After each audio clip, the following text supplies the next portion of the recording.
Hey, y'all.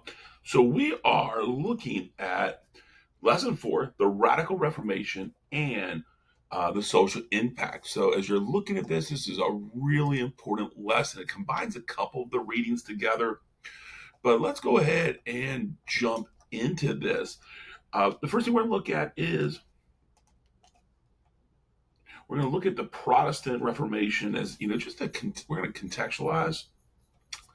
Radical leaders are going to emerge who are going to demand complete societal change. Once the Reformation began to crack, we're going to see that there's going to be political, social, and even economic ramifications. And during this time period, we're going to focus on the societal change. And this is going to be in a complete assault on the estate system that we've already talked a little bit about. The Peasants' War and the Anabaptists are going to be far too progressive when we look at that. Far too progressive. So as everything's going on, these two guys, the war and the Anabaptists provide way too much chaos. Protestant leaders, they're going to try to manage the societal shifts by establishing a new system for family education and popular culture. So everything. So it's the idea here. Though change did occur, the Protestant Reformation maintained most of the traditions, the importance of the Father, a couple of things like that they want to see, but it's going to be all about trying to manage it. And with that said, let's go ahead and jump in with the Peasants' War. The Peasants' War was the most violent social consequence of Luther's Reformation. During the German Reformation, the Peasants' War is going to be where the peasants attempt to destroy the system in front of them, the estate system. So what was the cause here? The traditional society is a cause. I want to point out the estate system created a society where the nobles and princes had authority to subjugate peasants. Subjugate means basically to have complete authority over. We've seen a similar image here. And again, once you get rid of, in the Protestant areas, you're going to get rid of the clergy as the first estate.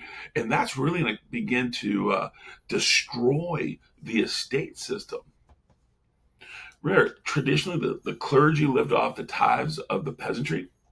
And the peasants were socially frustrated because they were dominated by the nobility. So the whole society is going to be upheld by the peasants. The clergy lives off of them, the nobility lives off of them, and they feel oppressed. So now the peasant war is really going to be an attempt for them to overthrow the system.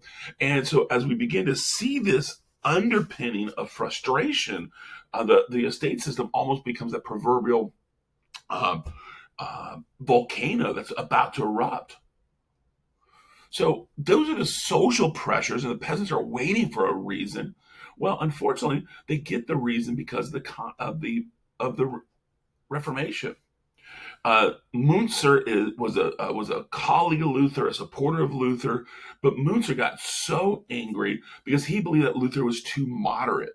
That Luther's Christian freedom only referred to a spiritual realm, and Munzer's like, no, it's about this temporal or physical realm that we're in. He demanded Luther to denounce the nobility.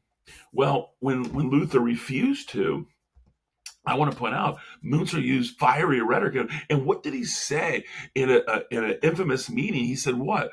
And I hope you guys had that in your power map. Strike when the iron is hot. This is a moment in which there were the peasants they're frustrated socially. They're now under this new influence of this new radical Protestant idea from Munzer that you are not just free in heaven, but you're free here. It is time for us to fight, strike when the iron's hot. There's chaos. So let's take advantage of that. And that immediately sparked the Peasants' War. The Peasants' War of 1525, a pretty significant moment. The peasants organized seems to be over 300,000 unskilled soldiers. And we see the idea princes organized a skilled army of 6,000.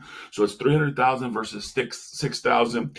Immediately, it might be like, oh, the peasants are going to win this really easily. The difference, though, is the princes and their army they were heavily organized and trained. So when it came down to the fight, it was relatively easy for the princes to destroy the undisciplined forces. And unfortunately, over 100,000 peasants died. So, what were the results of the Peasant War? This is, again, a radical social take of the Reformation, that it's not just outside, but it's not just spiritual, but it is going to be social. Unfortunately, the German Reformation was not going to impact the social order. And I think it should be relatively easy to see, because Luther supported the nobility. And what did he write on the hordes of murderous peasants? And what did he say? Stab, smite, slay. Why did he tell the nobility that it is important for them to stab, smite, play the the unruly peasants? Well, it was because he needed the nobility.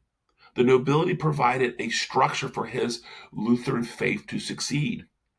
If Lutheranism caused a social revolution, obviously the princes would turn on him. So Luther was very frightened, scared over this moment. And that social revolution will not occur for another 200 plus years. And we'll see kind of how that is. And the estate system, despite the ending of parts of it with the first estate being gone, it's still gonna be maintained. And that's where we're gonna pause here.